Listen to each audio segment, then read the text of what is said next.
50 days, 2 officers dead, 1 still recovering, and Victoria Police, still without Dezi Freeman. Today, Mount Buffalo National Park reopens to the public, but make no mistake, this isn't closure, it's damage control. Before we proceed, dive into what this reopening really means. Hit subscribe and turn on notifications, because the media is painting this as progress when it might be the opposite. Here's what they want you to hear. After nearly 2 months of intense searching, police say it's safe enough to reopen parts of Mount Buffalo National Park. They call it a sign of confidence. But confidence in what exactly?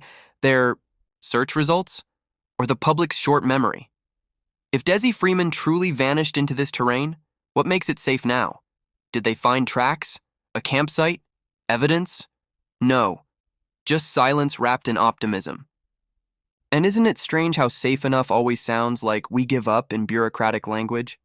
When was the last time a fugitive magically became less dangerous because the calendar turned a page?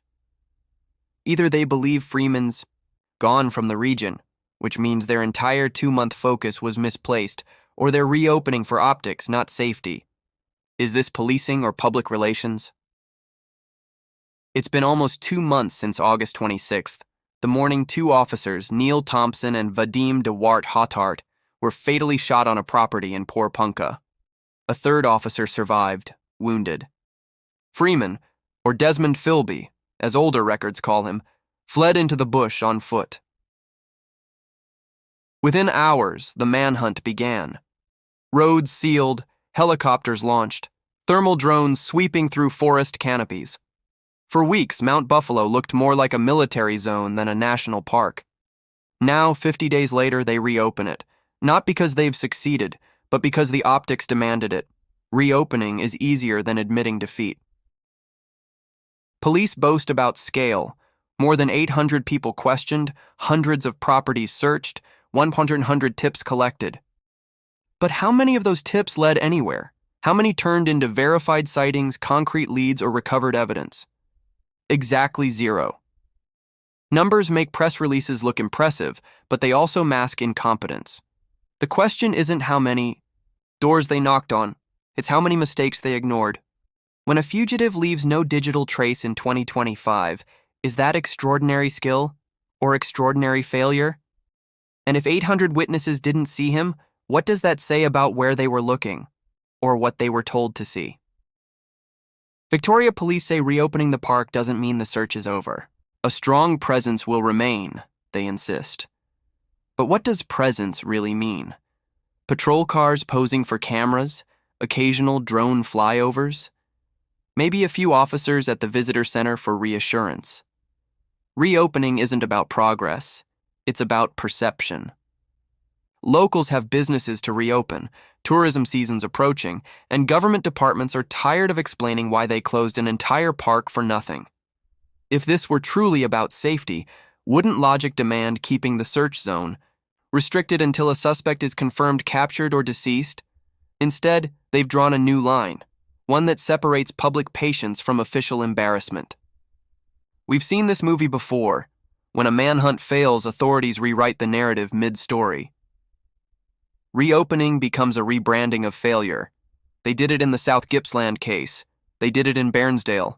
Each time, the tone shifts. From pursuit to reassurance. From we're searching to we're confident. Confidence is easy when there's no accountability.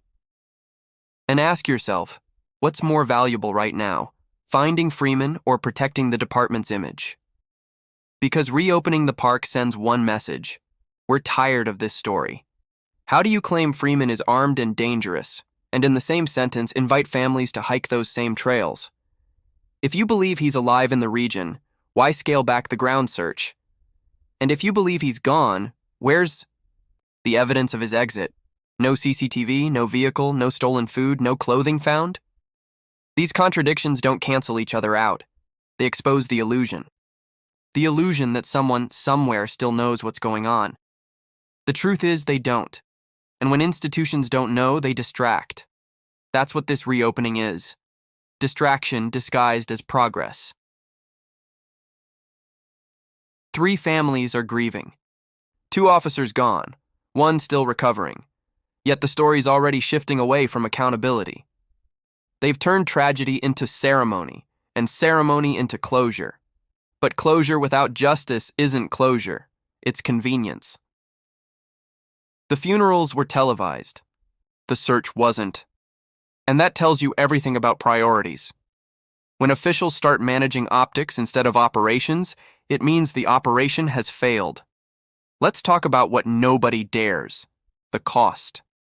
$2 million, dozens of officers on rotation, surveillance tech, and logistical support. That's what it took to achieve this: a reopened park and a fugitive still missing. If a private company burned that much money without delivering results, heads would roll.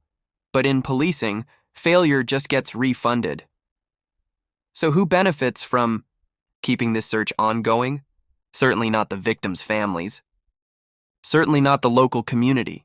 The longer it drags on, the more justification for new budgets, new equipment, new PR campaigns. At what point does a manhunt become a business model? The silence around this case is louder than any announcement.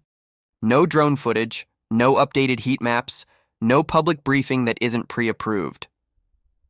Some say Freeman died in the bush, and police don't want to admit it without proof. Others say he slipped through state lines while resources were misallocated. But maybe the bigger truth is that nobody actually knows, and admitting that would expose the cracks. If the park is safe, release the data. If Freeman's still a threat, release the evidence.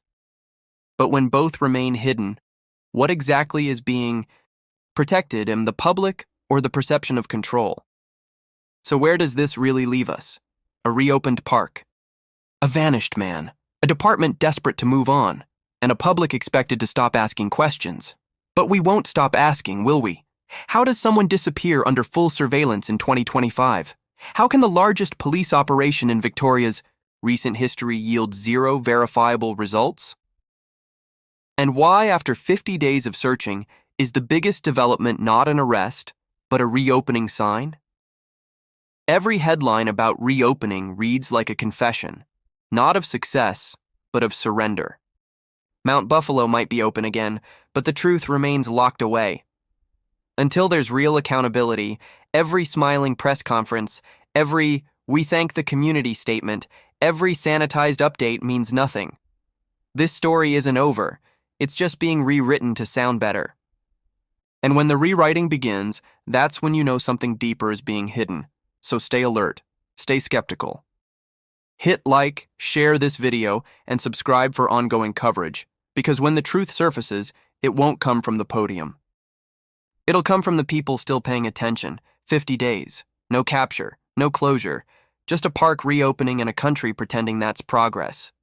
So, who exactly are they reopening it for? The public or their reputation?